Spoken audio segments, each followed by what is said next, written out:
Can everybody hear me up there? Are we good? All right.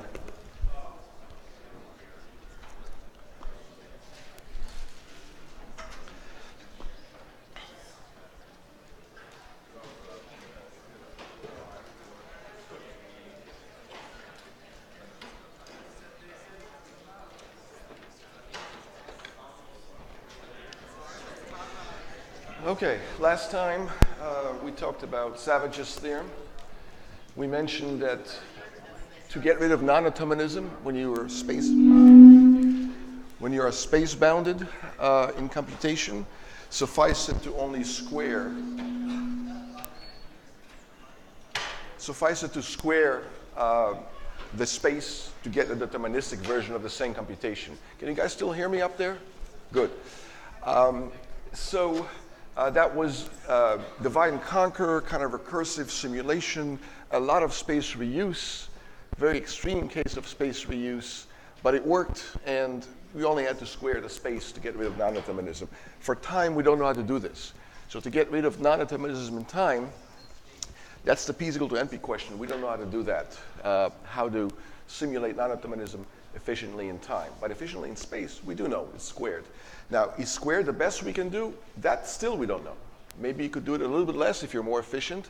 We don't know if the square is a lower bound. We know it's an upper bound. That's Savage's theorem. Right? And Immermann's theorem, we mentioned that non-deterministic space is closed under complementation. That too was open for a long time, and it's a similar proof strategy to Savage's theorem, a lot of space reuse. And we don't know if that's true for time either. That's a P is equal to quo NP question. And then we gave full theorem proofs of these. For extra credit, we're not going to go through that in class. It's a bit involved. But for extra credit, you can dive deeper into that if you wish. It's all on the website.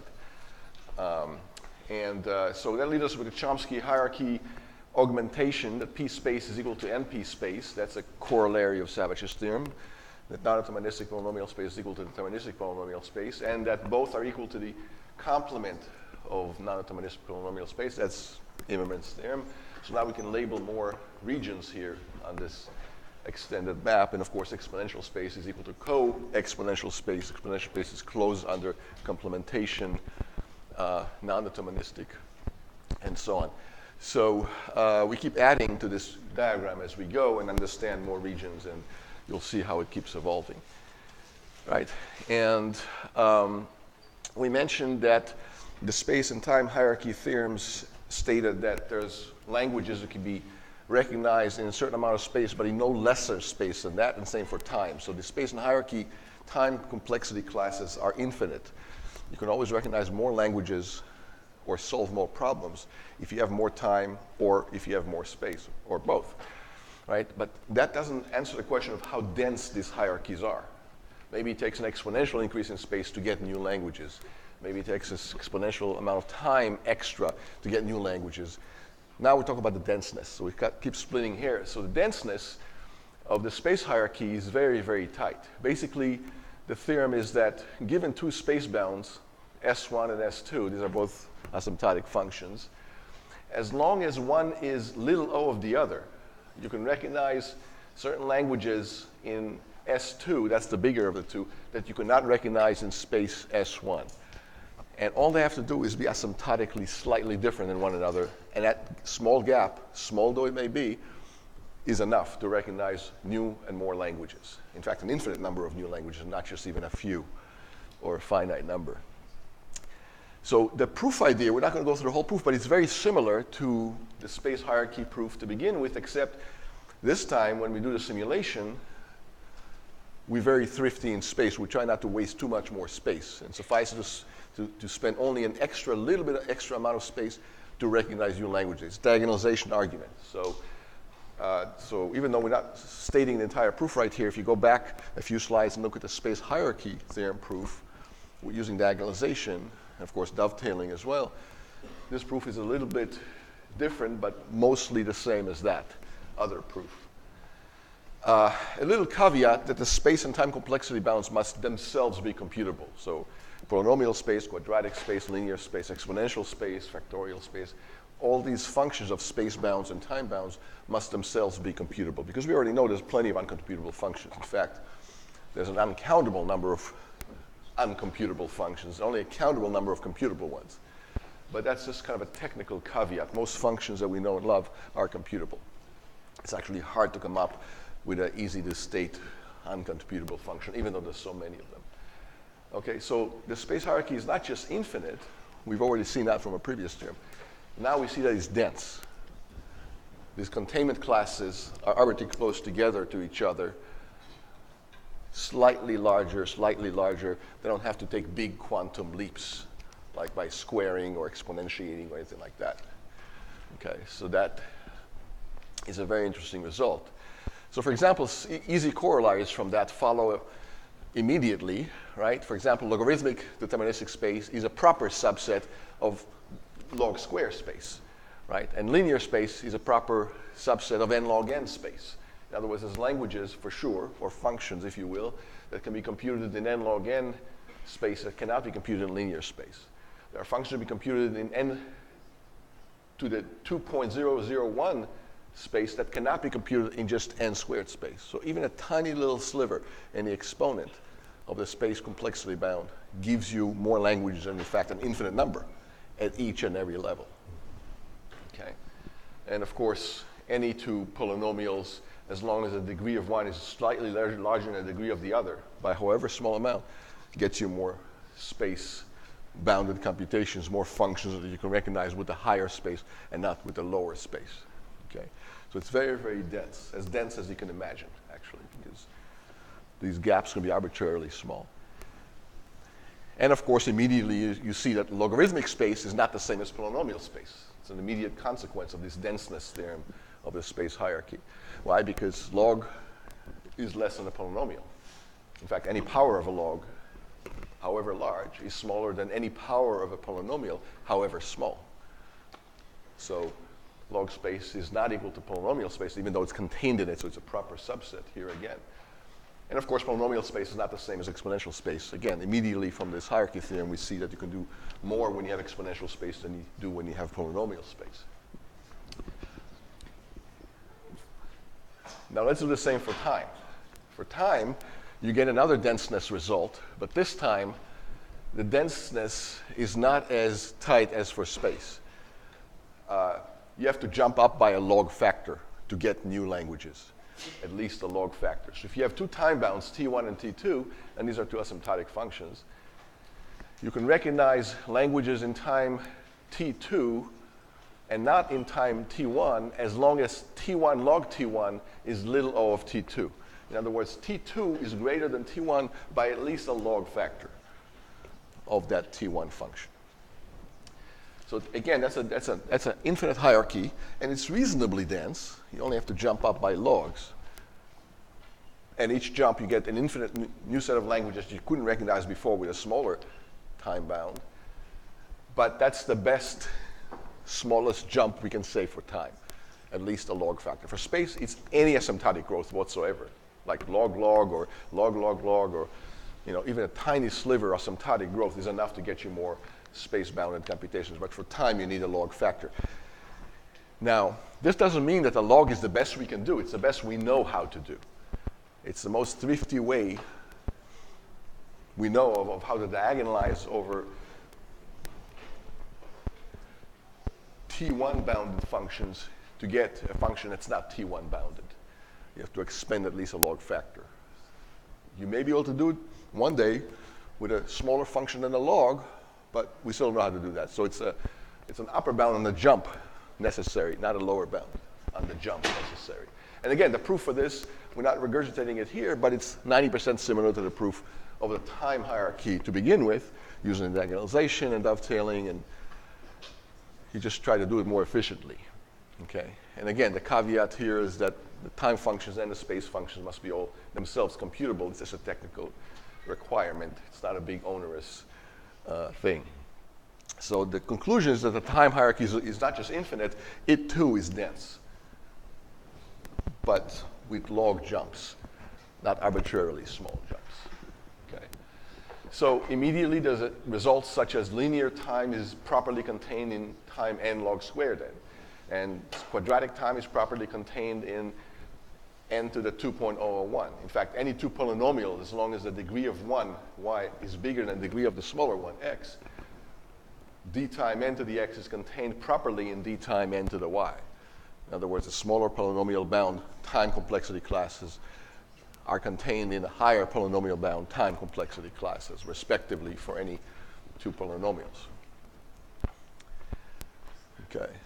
And from this immediately follows that log time is not the same as p time, because log is less than polynomial asymptotically by at least a log, in fact, much more than a log. Polynomial is an exponential of the log.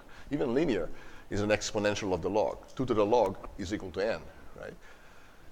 So, we also know as a corollary that p is not equal to exponential time. They're different. That one is a proper subset of the other. That much we know. So these are not open questions like the p is equal to np question. These are immediate simple corollaries of the denseness of the time hierarchy, and conversely, in the previous couple slides, the denseness of the space hierarchy, respectively, for space. Question? Up there you have a comparison between d time n and d time n log squared n. Wasn't the requirement a single log? Yes, the requirement was a single log, and if you had a single log up here, that would still be true. I'm just mixing it up, that's all. I just put a square term just for the halibut, just for the heck of it. But you're right. If it was n log n, that'd still be true. Good. Now you're getting it. Question? The fact that it has to be little mean that if it was, so n log n is n times a logarithmic, but that's equal. It's not strictly upper bounded. So how would that be? Oh, I see. Okay, another interesting technical. So he's saying it was little o. So the question is yeah, so n log n is not technically little o of n log n. It's big O of n log n. Okay, so I take that back. You need something bigger than a factor of 1. And then exponent of a 1 here on the log, more than exponent of a 1. You don't necessarily need a 2. I could have made this exponent 1.01. And then that would be enough. Good. Extra credit right there. Submit that to the class website.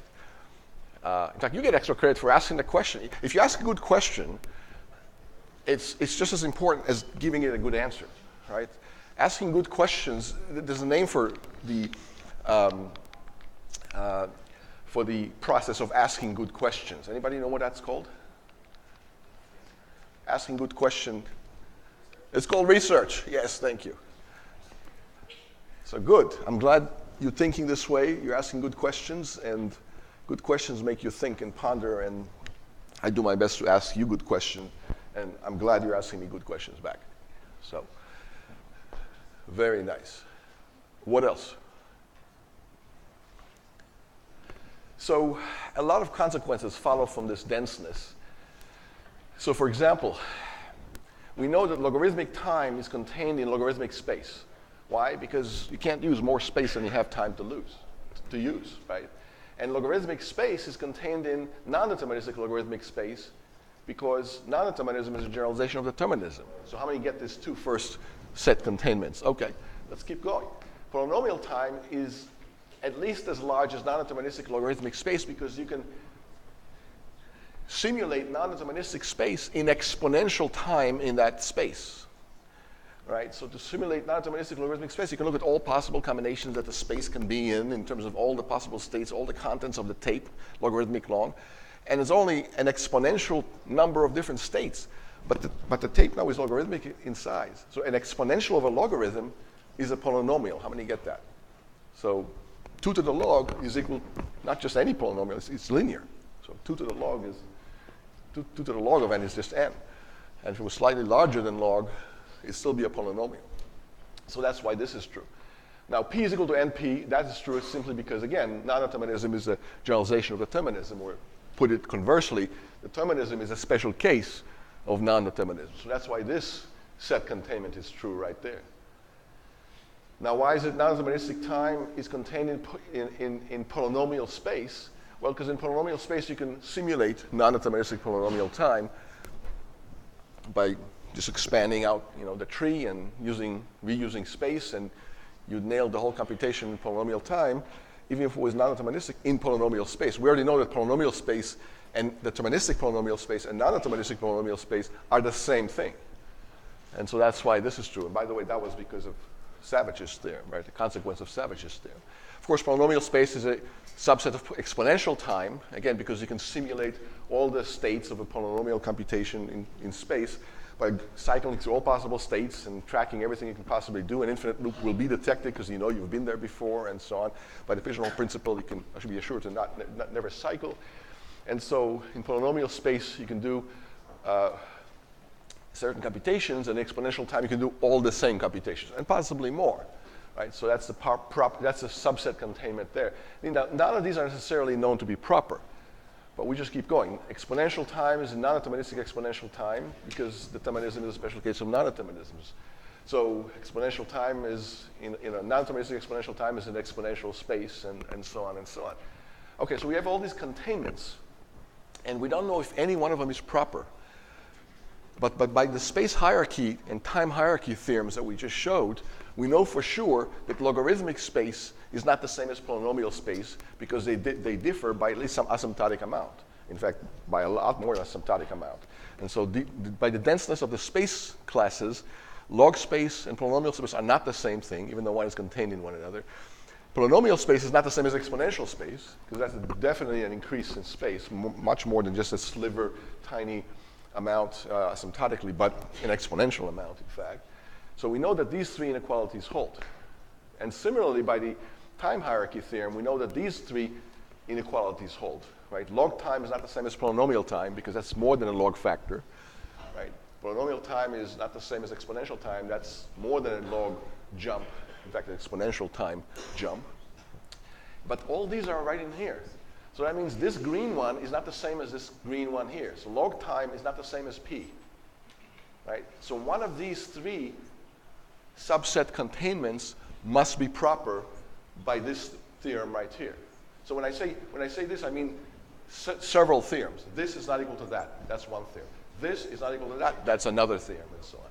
So this green is not the same as that green, but they're all subset contained in one of the other, in the next one, right? Repeatedly. So somewhere between here and here, one of these three must not have been one of these three must have been a proper subset containment. How many get that? Okay, good. That's a lot. Now, does it mean that only one of these three is proper? No. At least one of these three is proper. They can't all be equal to each other. So at least one of these three is proper, but two of the three could be proper, or all three could be proper containments. Proper means it's not equal to the set, right? So A is a proper subset of B if A is a subset of B, but not equal to B. That's what proper means. I don't want to be presumptuous, so that's the definition of proper subset containment. So we think that none of them are proper. Of course, for time, it's the same thing. So between the P and X time, one of this subset containment, or this subset containment between NP and P space, or this subset containment between P space and exponential time, one of those three is also proper, and probably all three are again proper. And between polynomial space and exponential space, same thing. One of those three containments must be proper. So that much we know for sure. We've proven that, right? But we think that all of them are not proper. That's a conjecture. And by the way, one of them is P is not equal to NP. But all of them are open, whether they're proper or not. And all of them are just as hard as P is equal to NP, and some of them are even harder than that, because some of them, if they were equal, P will automatically be equal to NP or not equal to NP as a corollary to one of the other conjectures, if that were to be proven. Question? Well, it's very common to say L is a subset of in L, P is a subset of in P. Why is X space a subset of in X space? Right here, let's see. X space, why is it? Why, it is a subset of NX space. Yeah, I just didn't write it down. Because I can keep going, right? I mean, this chain never ends, right? If you keep exponentiating things, then you can keep going. So let's do the next few. You know, exponential space, deterministic exponential space, certainly is a subset of non-deterministic exponential space, just like you said. It is, that's true. And non-deterministic exponential space is a subset of double exponential deterministic space. 2 to the 2 to the n deterministic space subsumes non-deterministic exponential space. So now we have a double exponential. And we can keep going and going and going. So this is an infinite chain. It never ends. And all those are open, by the way. I'm just showing you the first 1, 2, 3, 4, 5, 6, 7, 8, the first 9 containments here. But it's an infinite number, and you can just keep piling up. And none of them are known, whether they're proper or not proper. But every 3 or 4 of them, like this, green to green to green, we know at least one of those 3 is not a proper containment. And that phenomena keeps going up the chain, too. So there's a whole bunch of things about the chain that we do know. Certain things must be not proper containments. We just don't know which specifically. But among every 3, like green to green, that's why I'm color coding it, or this blue to that blue, or this blue to that blue, one of those groups of 3s must be not proper. That much we know for sure. That's proven by the space and time hierarchy theorems. Good point. So among these conjectures, we know that at least 2 must be true for sure. We just don't know which 2, and chances are they're all true. But for sure, they can't all be false. That would contradict the hierarchy denseness theorems for both space and time if they were all false. In other words, it can't be that log time is equal to x space. That's an impossibility. Because in between them, they're sandwiched a bunch of other things that are not equal to each other. So the 2 ends can't be equal. Yeah, question? Where did that conjecture come from that they all are proper subsets? So he's asking a very subtle question, like why am I saying, why are we saying as a species that we think that all of them are true conjectures? Simply because a lot of evidence has piled up in favor of space and time classes that are so vastly different than one another being actually separated, that one contains languages that the other one doesn't. Historically, very few times you had equality between 2 classes. When we questioned the equality may have not have been there, the containment may have not have been proper, and we didn't know, and after 10 or 20 and sometimes 30 years, we saw that they're not the same. So there's a lot of evidence, like empirical evidence based on historical developments of what we found out eventually to be true after years or even decades of hard thinking by hundreds of researchers and many PhD theses written about these things and so on. Entire conferences devoted to these classes and their relationships. And so that's why it's an intuition. So in particular, we think that P is not equal to NP. So if you ask any savvy researcher in the field, do they think that one day we'll be able to prove that P is equal to NP all of a sudden, that polynomial time deterministically and non-deterministically are the same thing, that non-determinism doesn't buy you any extra efficiency, or put conversely, that anything you can do in polynomial time non-deterministically, you can efficiently simulate deterministically and track this entire giant bifurcating tree just with a simple linear kind of height-bounded kind of deterministic type computation, that doesn't seem very likely. And another piece of evidence is that for 50, 60 years, we tried very, very hard to come up with efficient deterministic algorithms for a lot of problems in NP and failed, for the NP-complete problems in particular. Traveling salesmen, packing problems, all sorts of partitioning problems, Steiner tree problems where you want to connect a bunch of points in the plane, allowing new points to be added. All sorts of problems that we need to solve every single day. FedEx needs to solve a traveling salesman problem every single day. How many can see that? I mean, they're delivering packages. If you can do it in less time or less fuel or less manpower, they'll save billions of dollars a year. So will other companies that need to route fiber optic, between cities. If they can solve the Steiner problem efficiently, they'll be saving billions of dollars a year. Intel, when they design chips, they want to minimize the total wire length and the size of the chip, which increases the yield and lowers the cost. It'll be more competitive against AMD and other vendors of chips. If they knew how to solve these problems efficiently, they would too, because it's worth billions of dollars. So there's huge incentives to show that P is equal to NP. Literally trillions of dollars worth of benefit if somebody can nail that down as equal. But they couldn't, and they've been working on it for 50, 60 years. So that's evidence that this conjecture and other conjectures like it are true, that these classes are not the same. It's surprising because you mentioned before that, like, for example, trying to find a model of computation, we had thought or that we had that nailed, and then Turing comes along and shifts everything up or gives us a definition that's more precise. It seems like I'm just surprised that we're taking a body of evidence as enough to make a conjecture versus just Well, diverse fields. yeah, so a conjecture is just that, it's a conjecture. We may be surprised, but everything points in that direction, right? I mean, we also conjecture that relativity theory is true, and that gravity is inverse squared. We actually don't know that gravity is inverse squared. That's derived empirically.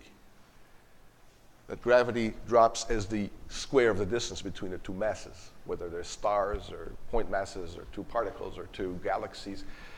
It could be that gravity drops as the inverse of the distance to the 2.00001, or the distance to the 1.99999. We don't know that it doesn't, actually. So there's actually worse conjectures, more dramatic conjectures than just things like that. But all the evidence point to the fact that it's close to square, close to inverse square. And there's experiments that measure it very, very accurately between two precise masses and, in a vacuum, and they stabilize the temperature and control all the other situations and variables. And there's experiments that point to the fact that if gravity is not inverse square, it's not different than inverse square by no more than 1 part in a million or 1 part in a trillion, or whatever the accuracy of the experiment is. So there's lots of conjectures all over the place, not just in computation. And you mentioned Turing. Turing defined an algorithm. Before that, we didn't define an algorithm, but we also didn't go around thinking that we know exactly what an algorithm is. We just kind of said, if you want to add numbers, here's how you do it. If you want to multiply them, go through this process. Use an abacus or just write it down and do the carry and so on. So we had plenty of algorithms before Turing. We just never thought to sit down and define one in general. It didn't occur to anybody that that's an interesting thing to do or a fruitful thing to do. We all thought and of course, before Einstein, we didn't realize that mass and energy are equivalent and interchangeable. And before Newton, we didn't realize, what gravity does exactly. We didn't know about orbits and so on and so on. But occasionally there's a conjecture gets overturned in a dramatic way. That can happen too. So we used to think that primality testing will take exponential time. That to test if a number is prime or not will require dividing by everything from 0 to the number, which is exponential because the number is represented as a log number of bits. So a number in the range at Google only is represented by a few hundred bits. So it's exponential in the representation of the input. Okay. So we used to think that primality testing is exponential time. It turns out it's polynomial time deterministically. That was only proven in 2002, just a little more than a decade ago, a decade and a half ago. That was open for 2,000 years. Right? The Greeks already knew about prime numbers. Siva Aristophanes is one of the earliest algorithms known, 200, 300 BC. But nobody knew how to compute them efficiently until 2002. And it was proven by some professor and a couple of his undergraduate students, amazingly enough. And the proof wasn't even that long and esoteric. It was just a few pages. So that was surprising. So if we had to conjecture that 20 years ago, most people would have said, it's probably not polynomial time. Now we say the same thing about factoring. We think that factoring a number into its factors, into its prime factors, is not polynomial time. We think that. We're not sure. And a lot of crypto is based on the fact, or on the conjecture, I should say, that that's not true, that you cannot factor efficiently. So if you can't all of a sudden factor efficiently, somebody comes up with an algorithm, a lot of crypto systems will fall apart. A lot of secrets will all of a sudden become plain text because they're based on a presumed hardness of factoring as how the crypto algorithms work in terms of public key cryptography and other crypto systems. And on it goes. So occasionally we are surprised. Okay. Any other questions? It's a good question. Why do we think that? All right, what else? So So we know that P is not equal. So here's a strange result. Somebody proved that polynomial time is not equal to linear space. But what they couldn't settle is which one is contained in which is strange. They just show that they're not the same. So it's hard to imagine even how such a proof will come about to show that two things are not the same, but not show you which one's contained in which. So we know they're not the same, but we don't know which is contained in which. And in fact, it could be that neither is contained in the other. It could be that they're not the same, and each one has stuff that's not in the other. That could be too. We don't know that either, actually. So that's an odd. You can look it up, for extra credit, and track this interesting, weird result. And we don't know if non-deterministic linear space is equal to deterministic linear space. But what we do know, I'm just repeating here what I said in the previous slide, at least one of these 7 conjectures, and there's plenty of others down the list, like he was saying up there earlier, at least 2 of these 7 are true. We just don't know which 2. And if you expand the list, is every four of them with 3 containments, at least one of those 4, all the way down the list, at least one of every consecutive 4 of conjectures down this list must be true. You have inequality simply by the space and time hierarchy, the dense space and time hierarchy theorems. That would make it true. So there's a lot of open problems, not a lot of answers or proofs. So I'm bringing to your attention, it's not just a P and P question. That's just one of a very long line of open problems, some of which are much harder than that, because this will be a simple consequence of some of the others. For example, if one day you can show that P is equal to P space, and we don't know that it isn't, then P and NP are sandwiched in between, and they'll become immediately equal to each other as a simple corollary. We don't know that that can't happen. It still may. It's not likely to happen because of what I said earlier. We don't think that that's how it'll be resolved, but we may be surprised. And entire PhD dissertations were written on each and every one of those problems and hundreds of different variations of these problems. There's a lot going on. Okay, so any other questions or thoughts? So this is where we are in a space-time hierarchy, and the Chmosky hierarchy now, you can look at it through the lens of the denseness theorems of space and time. So we know that P and NP are contained like that, but we don't know if they're equal. But we know that polynomial time and exponential time, so this class here and this class here, are not the same. We know that much because of the space hierarchy and the time hierarchy theorems. We know that polynomial space and exponential space are not the same either. So this class here and this class here are not the same class by the denseness of the space hierarchy. They differ by at least an asymptotic amount. In fact, by much more than an asymptotic amount, by an exponential amount between a polynomial and an exponential. So we know that those two are not the same, exponential space and polynomial space, right? And all the way down the line. We know that many of them are not the same, but others could be the same. And it could be one day that P is equal to P space. We think it isn't, but maybe we'll be surprised. And all these other ones are in between will be sandwiched and crushed in between, all made equal to each other, because they lie in between these two things that one day could come crashing on top of another as equal.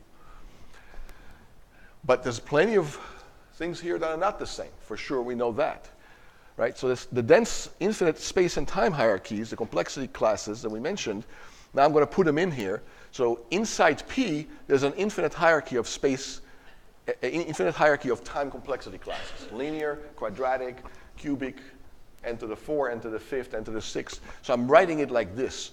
So this is now not a Venn diagram component of this larger diagram, which is a Venn diagram. I'm writing it like this because if I wanted to write it more correctly as a Venn diagram, all these purple classes will all be encompassing all these other ones in here, and it'll be a big mess. So I'm now slightly deviating from the Venn-ness of this diagram by showing you there's an infinite hierarchy here, and for sure it's infinite.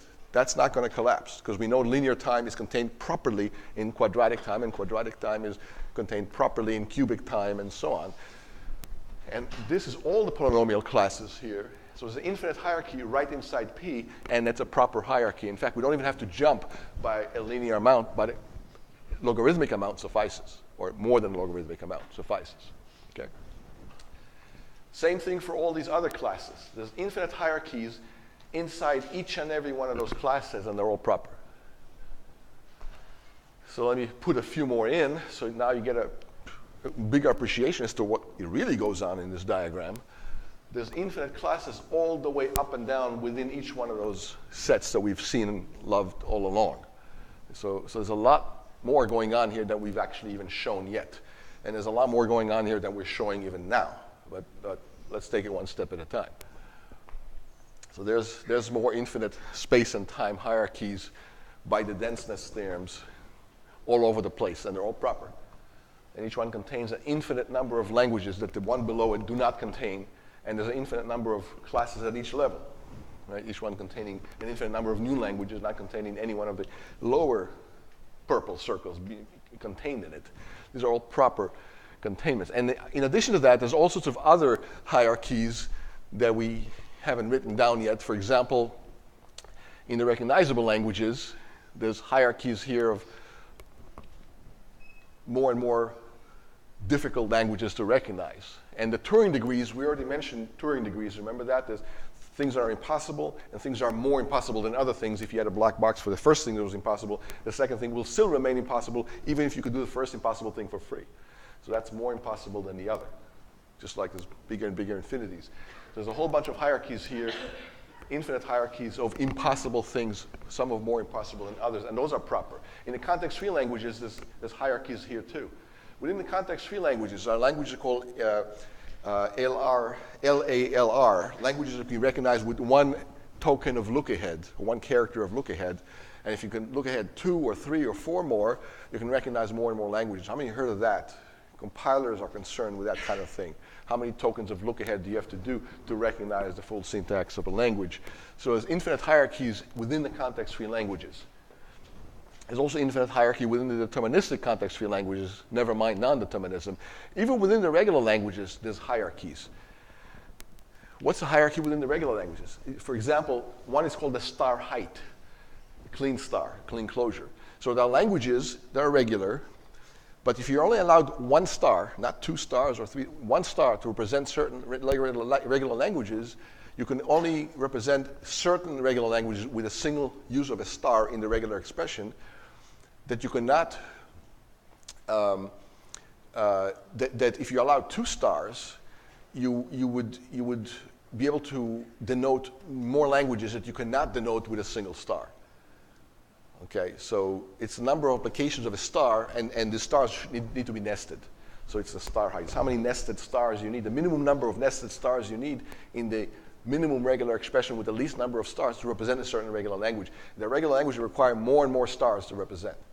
If you just allow 17 stars, some regular language cannot be represented using a regular expression using only 17 applications of the clean closure in the regular expression representation. So there's an infinite hierarchy right there within the regular languages.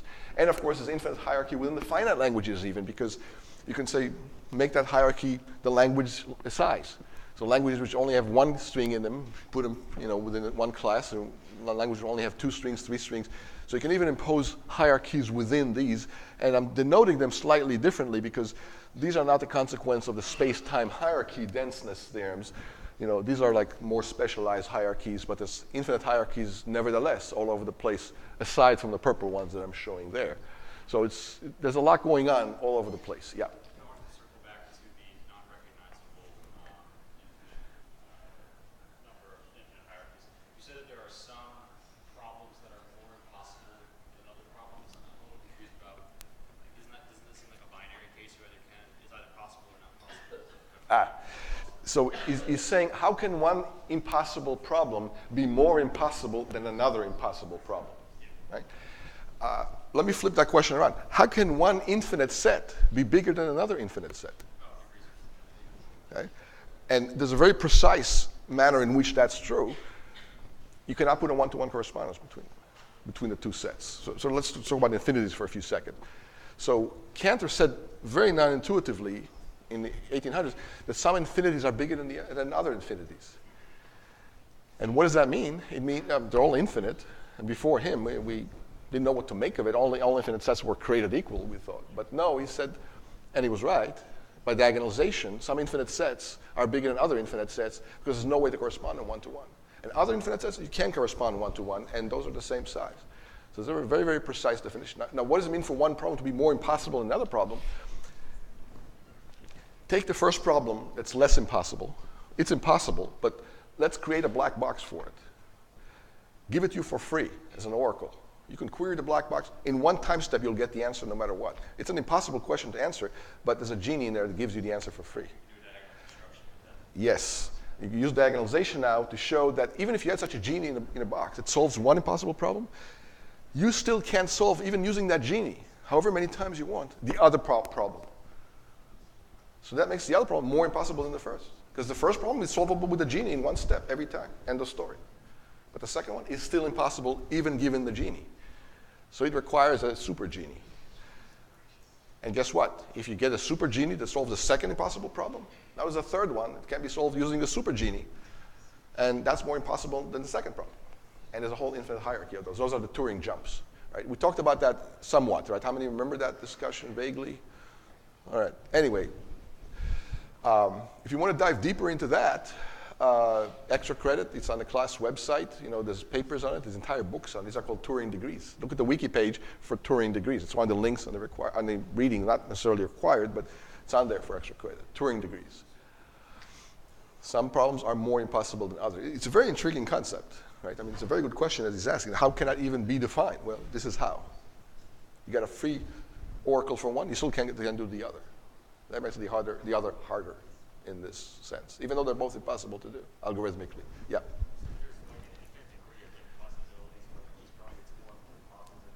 Yeah. Would that be the same thing for infinite numbers? That there's like certain sets that have that like even more infinite than uncountable? Yes, of course. The infinities, there's countable, the infinity of the integers. The infinity of the reals is uncountable. And the infinity of some sets is bigger than the reals. What's a set that's bigger than the reals?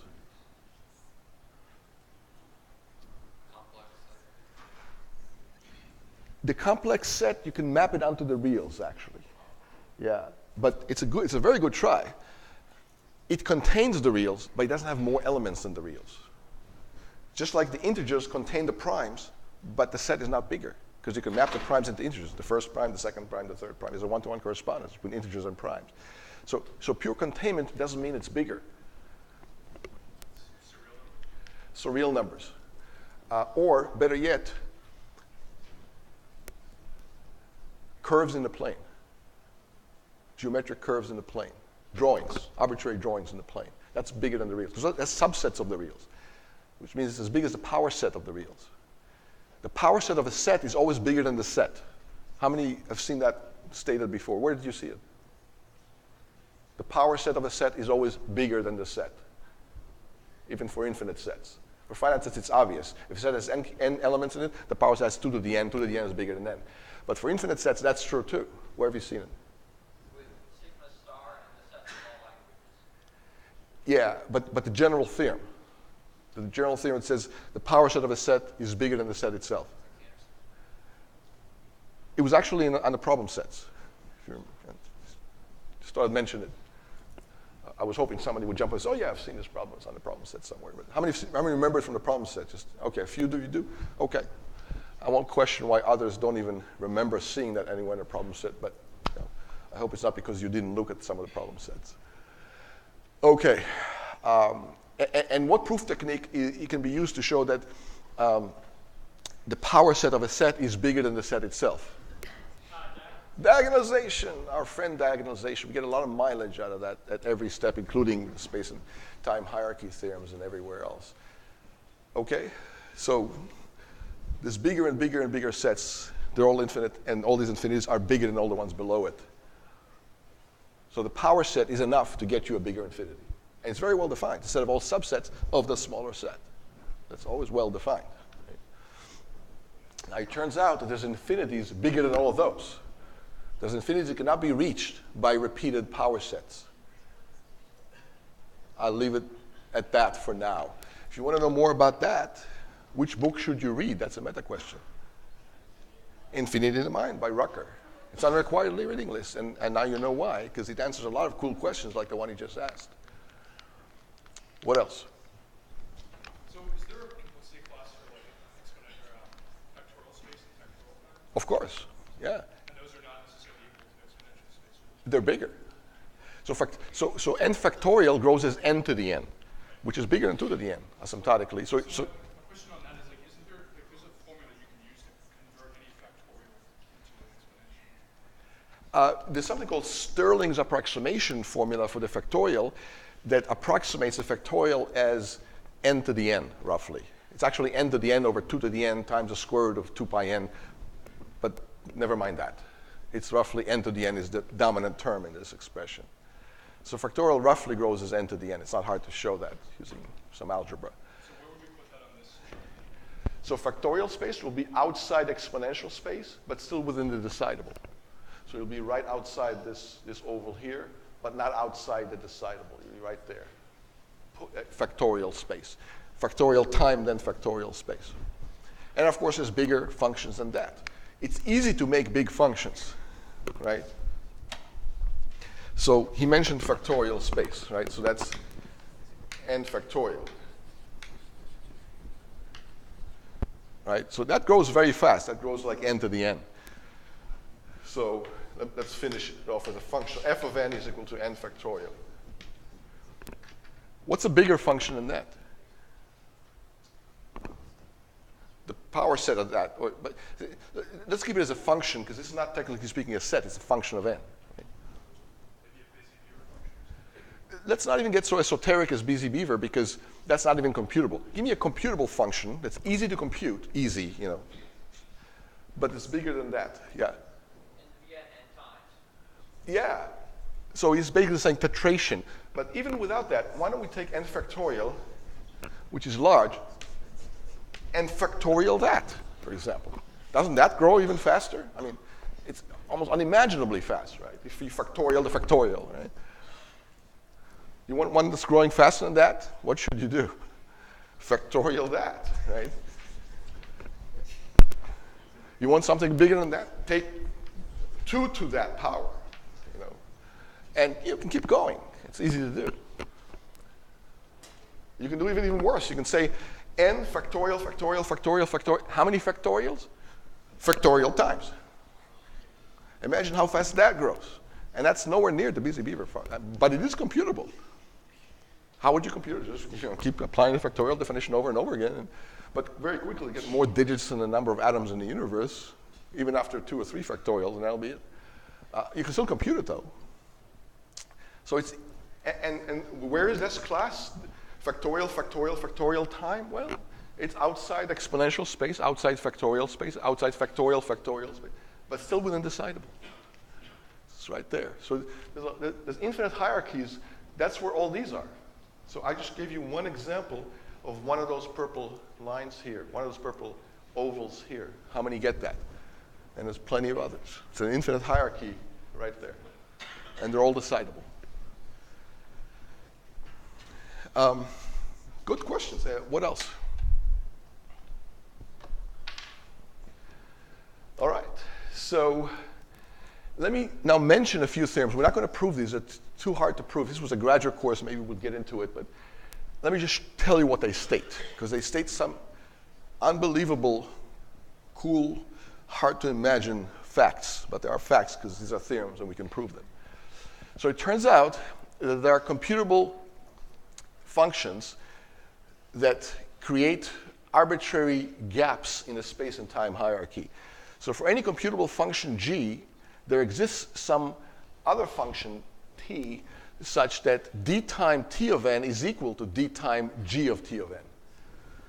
Now, this doesn't contradict the space and time hierarchy. It means there's a gap between t of n and g of t of n, and g is an arbitrary function you get to choose.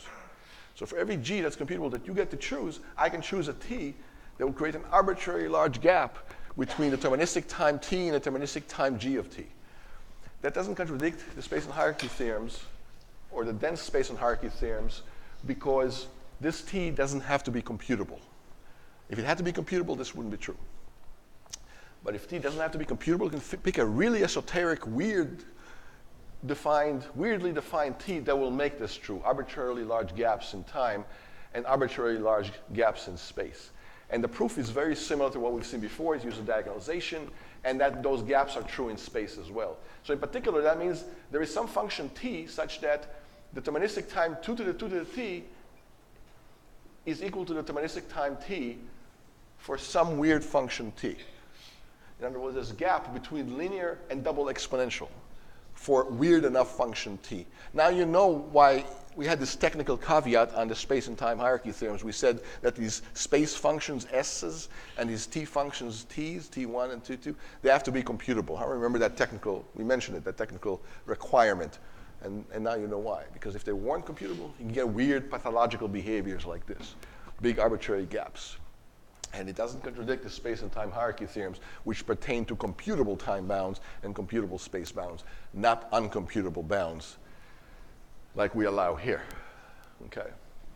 So that's really weird. And of course, some other corollaries are immediate, that you have weird enough functions that the time complexity class is equal to the space complexity class. Okay. And it turns out the first gap is between constant space and log-log space. So it turns out that any language that you can recognize on a Turing machine in strictly less than log-log space, you can do it in constant space, which means it's regular. Because regular languages are exactly the languages that you don't need any space whatsoever to compute. You just use your finite control. No tape at all. No extra space. So there's a gap between constant space and log-log space. There's nothing in between. There's no functions that require more than constant space, but strictly less than log-log space.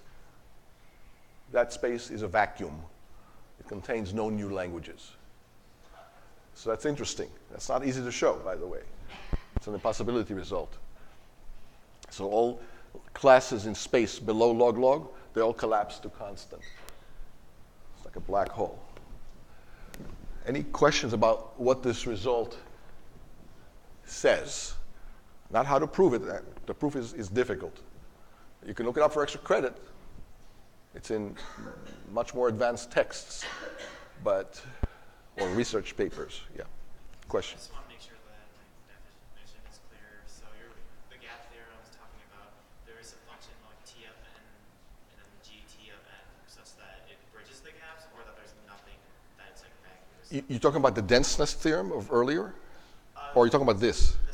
Okay, so this says that there's a gap in space usage between constant and log-log. In other words, there's nothing that you can do in less than log-log that you can't do in just plain old constant space, which is the same as no space. It means it's regular. It's a finite automata that recognizes it. That's what it says. It's not easy to prove. But I'm just bringing it to your attention because it's a really cool result. It shows you a big gaping gap between constant and log-log. Of course, larger than log-log, it starts, the space and time hierarchy theorems begin to kick in, and there's no gaps beyond linear for computable bounds. For non-computable bounds, there's still lots of other gaps by the gap theorem we just showed a minute ago. And there's also something called the speedup theorem, and this is even weirder and more unbelievable than some of these strange theorems that we've already seen. This says, basically, there are languages for which there's no optimal algorithm to solve them, asymptotically even. Another way of saying it, there's functions that to compute them, there's no best algorithm asymptotically. It says that there are problems or languages equivalently that if you can solve it in time t of n, there exists another algorithm that can solve it in time log of t of n, and another algorithm can solve it in time log of t of n, and so on ad infinitum. There's faster and faster asymptotic algorithms to solve or accept the same language, to solve the same function, compute the same function, which is weird. Okay? But again, the trick here that makes it possible is that these languages are very esoteric and hard to describe, and usually you construct them by diagonalization, and this time bound is not necessarily computable in itself. That's the catch. So when you get into non-computable time bounds, non-computable space bounds, you get all sorts of pathological behaviors like this that seem to contradict the space and time hierarchy denseness theorems, except that they don't, because the denseness theorems pertained only to computable bounds in space and time, not uncomputable bounds. I hope this makes sense. I've just stated the results. We haven't proven anything about these. And we won't because it's too esoteric and gets into such deep waters that I'll spare you that. Probably much to your relief, I imagine.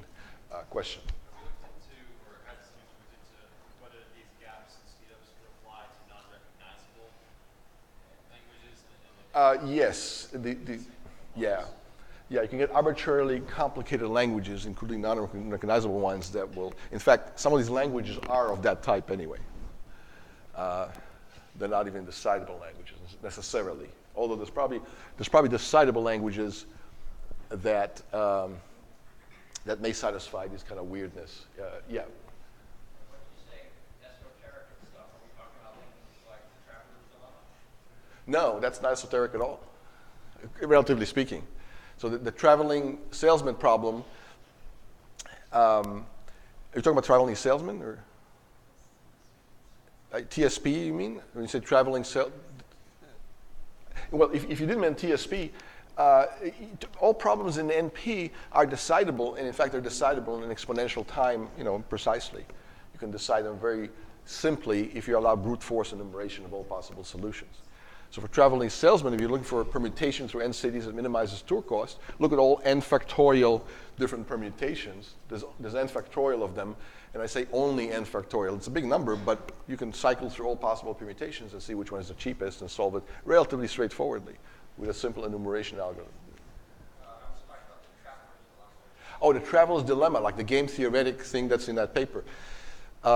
So there's a paper on the website called The Traveler's Dilemma, and basically it gives you a game theoretic scenario where the Nash equilibrium is very different than what you'd expect. And rational agents will make very odd decisions that are not optimal and are not rational even, but in practice, they'll get you a better yield, a better return, a better expected win in this game, whether it's economics or some adversarial game.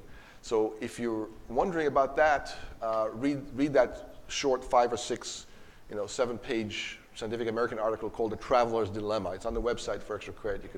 You can read it. But the short answer is no, it's not one of those. Those are perfectly well understood, actually. We know what rational agents would do. They will pick very low values. People will pick very high values, and they'll get better return. Even though from a perfect rational reasoning perspective, that's not the optimal thing to do. To show you another example where the most rational thing to do is not what people do in practice, a Mexican standoff with two people pointing weapons at each other, and they kind of freeze dramatic. It makes a great scene for a movie, action movie. And either one is afraid to put their gun down because the other one will shoot him. The entire world was in a Nash equilibrium like that, except with pistols, it was with nuclear warheads, and we still are, actually. Each side is afraid to disarm because the other side might just attack them, and so both nations, superpowers, nuclear superpowers, maintain their arsenals pointing at each other on a hair trigger just in case. And it turns out that's not unstable, even though it's kind of morally questionable. But in reality, if two people point weapons at each other and they freeze, one of them, even in a movie you see some scenario like that, one of them says, okay, wait a second, let's not do this. I'm putting my gun down. Now you do this. Of course, now they're vulnerable, right? That's, from a game theoretic perspective, they just wrecked the Nash equilibrium, and now they're in a very unstable situation. But in a movie, it usually works out. The other person puts the gun down, or else they do a spinning heel kick and knock their gun out, or whatever, if it's Jean-Claude Van Damme, I don't know. But the point is, you mentioned the Traveler's Dilemma. That's an example of a Nash equilibrium situation where the rational decision is very far away from what people do in practice, and in practice, they fare off better. Usually, if you kind of de-escalate the situation, maybe somebody won't get hurt. Whereas if you do something crazy and brazen, all hell might break loose. Same with nuclear weapons. That's enough for now on that. If you want to know more, read that paper. It's called The Traveler's Dilemma. But short answer, it's not one of these. Okay. Other questions? Okay, so I'm just showing you these kind of pathological things. If you really want to know more about this, in the book by Kozin, which is on the website, chapter 32, the gap theorem and other pathological behaviors, and this covers what I just discussed. It proves the gap theorem, it proves the speedup theorem, and it's just a few pages. It's 5, 6, 7 pages, but it's pretty dense. If you want to do a deeper dive into that. And then, of course, this abstract complexity theory. If you didn't think this is abstract enough up to now, it gets more abstract.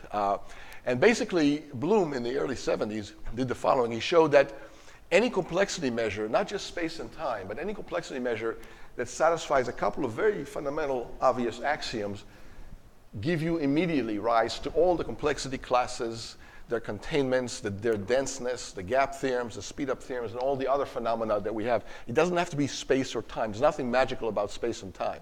Remember, we talked about other resources when we talked about conserving space and conserving time. We said you can conserve power, right? You can conserve programming effort. You can conserve page faults. You can conserve cache misses. You can conserve bit flips. You can conserve internet messages sent. You know, you can preserve or conserve any kind of resource that you want, not just space and time. And sometimes these other resources are more important than space and time, like power and cost. But he showed that any resource that satisfies these two axioms behaves just like space and time and gives rise immediately to all these other theorems. And these two axioms are very simple. The complexity measure, you can call it phi or some other letter, it doesn't matter. It means that if you have a machine M and an input string W, a Turing machine and a string, the complexity measure of that computation of that machine or algorithm on that string or input is finite if and only if that machine holds. In other words, if the machine keeps computing forever, the consumption of this resource diverges. It's no longer finite. And that's certainly true about space, time, and power, and many other things. Right? If you keep computing, you're consuming more of it, not less. Okay? And the predicate, whether the consumption of that machine and that string when it computes of that resource, whether it's space, time, power, or anything else, is equal to a particular number, that's a decidable property. There's nothing undecidable about asking how much space does this use, assuming it holds. How much time did it use before it halted? How much power did it use in watts? You know, how many page faults did it do? How many messages did it send over the internet? These are all obviously computable. There's nothing magical or mysterious about measuring that for a given computation. So as long as you satisfy these two axioms, you get immediately the complexity hierarchy, you get the denseness theorems, you get the gap and the speedup theorems, and these are all machine dependent. And these are just abstract resources. Could be anything else that you want, including space, time, power, page faults, message sent, and a host of other imaginable resources that you consume. So this is even more abstract than before. So it means all these theorems that we've seen all along, with the space and time complexity classes, their containment, proper or not, the Chmosky hierarchy and all that, can be applicable to any other resource that you'd like, assuming it satisfies these two very reasonable axioms. So it's not an artifact of space. It's not an artifact of time. It's an artifact of this, which is even more fundamental. I'm just bringing it to your attention. We're not proving this theorem, but it's true. It's a deep theorem. Again, for extra credit, you can take a deeper dive into it and let me know what you think, what you find out. Yeah? As a clarifying question, that M-random doubling there is a Turing machine and some single given input, right? Yes. We're not talking about the languages or whatever. That's right, yeah. We're not talking about whole languages. We're just saying that machine, when it churns over that input, when it runs with that input given to it, consumes that much of the resource, whatever that may be. Time, space, power, page faults, cache misses, bit flips, whatever it is you're measuring. So this says nothing about the computability or non-computability of the language that Yes. may or may not recognize. Yes, but it applies to computable, to machines that recognize computable languages, as well as ones that recognize not decidable languages, but recognizable languages. But in particular, it applies to the decidable languages. So this says nothing about the computability or non-computability of the language that may or may not recognize. Yes, but it applies to machines that recognize computable languages, as well as ones that recognize not decidable languages, but in particular, it applies to the decidable languages. So all the space and time hierarchy theorems fall from this, and many other resources follow this pattern too. So he managed to abstract this phenomena, which is really amazing. Now there's something that we won't go much into except to define it. This is the tip of a giant iceberg: alternation. So what is it? In non-deterministic computations, you have only existential states. If there exists a path to success, you're good. Now we're aligned with not just existential states, but universal states. Universal state means not only there's got to be some path below you to success, all paths below you must lead to success. So it's a for all. It's not just there exists. Okay, for all there exists. This is not a gang sign, by the way. I should be careful. So now with this generalization, you can have some states be existential, some universal, and you can mix them up. And that's called alternation, because you can alternate between existing and for all states, existential and universal states. There exists and for all. And that's a generalization of non-determinism. If non-determinism wasn't enough as a generalization of determinism, this is a generalization of non-determinism. Where non-determinism is a very special case of alternation, where there's only one existential state and it's at the root. Here you can have all sorts of existential and universal states, and they can be all over the place. Now, having said all that, there's a whole theory of alternating computations. Computations under the alternation model, just like we had computations under non-determinism, which was richer and more general than computations under determinism. That's the next step up. Now, probably much to your relief, that's all I'll say about this. Okay? That gets even more esoteric than non-determinism. But I'll just quickly show you a few results. Right? You can simulate a k-state alternating finite automata with a 2 to the 2 to the k state deterministic finite automata, and that's a power set construction. It's a double power set construction. I'll just say that. We'll leave it at that. And you can have alternating Turing machines, and alternation doesn't, of course, increase the power of Turing machines, because a regular Turing machine can simulate all this alternation business with double exponential increase in time and space, but that's okay. And a whole bunch of other results arise from that, and properties. Again, I'm breezing through this. You can define complexity class just like deterministic time, deterministic space. You can define alternating time and alternating space now.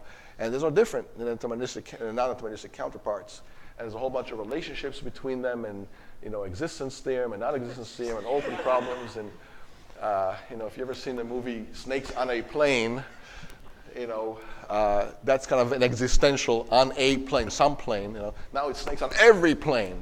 So that's kind of a joke. But it's a terrible movie, but it's good for a few laughs. And that's the difference. Any general questions about this? This is the tip of a giant iceberg. I'm just showing you, a tiny sliver of it. There's a whole new world out there beyond non-determinism. We'll leave it at that. Fair enough? Good deal? So it won't be on the exam. But for extra credit, you can take a deeper dive into that, and I'll be very impressed, and give you lots of recognition and credit for it. If you want to go and find out more. And if you look at all this stuff with alternation, you learn to appreciate how tame regular non-determinism is. If you thought it was complicated before, it looked tame to you after this. So that's one advantage of looking into this. Plus, it's really cool. And there's, quantified Boolean formulas. We won't say much about that.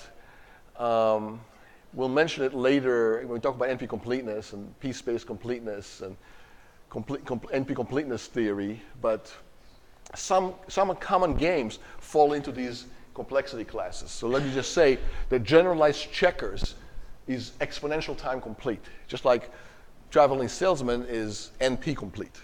And there's problems which are p-complete. And checkers, generalized, you have to have an n-by-n board. The rules kind of remain the same, the obvious rules. Generalized chess is exponential time complete also. Generalized Go is exponential time complete. Generalized Othello is polynomial space complete, it turns out. And you can, if you don't know what these, well, most of you know what chess is and checkers. Othello, maybe not. Go, you've heard of. So Google AlphaGo just recently, last year, solved pretty well, heuristically, a exponential time complete problem by having their AlphaGo AI engine beat the world champion in the game of Go. Now, it doesn't solve it exactly, it's a heuristic, but good enough to beat the best human on the planet. We didn't think that would happen in our lifetime.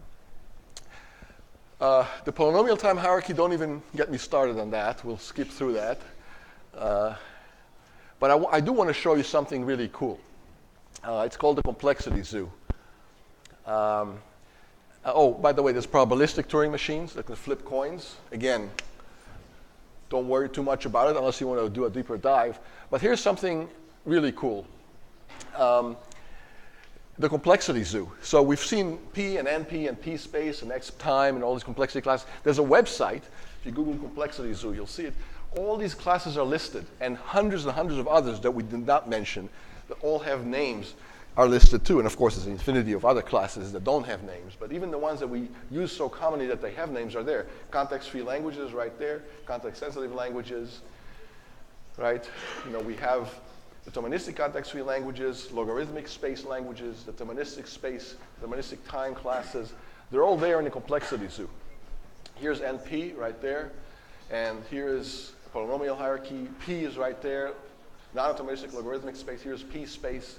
And they're all alphabetized. If you click, these are all live links. If you click on one of those, you get a whole wiki page describing the class, how it's defined, what its properties are, which classes it's a subset of, which classes it's a superset of, what are the known theorems about it, and blah, blah, blah. It's a wealth of information, much more than you can cover in a course or even 20 courses. But here's a bigger picture of the complexity zoo. And this diagram shows you class containments. So each arrow here in this graph is a Venn diagram class containment. If you have an up arrow, the larger class of the node represented at the tip of the arrow subsumes or contains, in set containment terms, the smaller class at the beginning of the arrow. And this was, organized by Scott Aronson, who wrote that paper I had you read at the beginning of class called Who Can Name the Bigger Number? How many remember that? It talks about Beaver functions. Good. And this complexity hierarchy now is, so this basically is the Chomsky hierarchy on steroids. I've shown you this Chomsky hierarchy on one slide, and you saw there's a lot of classes there. Well, get a load of this. Each one of those is an oval in my diagram. Of course, it's not color-coded here, but there's hundreds and hundreds of classes here. And some of them we know and love already, like P and NP and P space and deterministic context-free and the regular languages. They're all there. I'll point out to you in a minute exactly where they are. But there's a lot going on, and each up arrow is set containment. So it's too many to represent as a single Venn diagram, so they're represented as a graph instead. But here are some of the classes. So 2 to the sigma star is way up there. It's everything, right? So that's the outer circle in my diagram, right? And there's all the recognizable languages. And there's exponential space here. There's polynomial space, P space, non-deterministic exponential time. And these are all set containments, again, by the arrows. Here's the next section, the midsection of this diagram. Again, just to show you where some of these are. Polynomial space is up here now because we're going down. Here's deterministic polynomial time, non-deterministic linear space. Here's NP right there. Okay, and here are the context-free languages. Here, deterministic logarithmic space. Here are the regular languages, very close to the bottom, because they're so straightforward and simple to recognize. So this is, on steroids, my simpler diagram that you've been seeing all along. And now you have maybe a better appreciation of how much more there is to discuss and know and compare and contrast these languages, thousands of theorems to prove about them, about their containments and non-containments, the properness of containments and improper containments. And there's a lot going on here. And so now you can appreciate how simple my diagram is, simple in quotes, because there's much more complicated things going on out there. So for extra credit, look at the complexity zoo on the web. All these ovals are clickable. They're hot clickable things directing you to wiki pages and have fun time exploring it. There's a lot going on. Any other questions or comments? And next time we'll start talking about NP-Completeness from scratch. It's a very deep and interesting subject.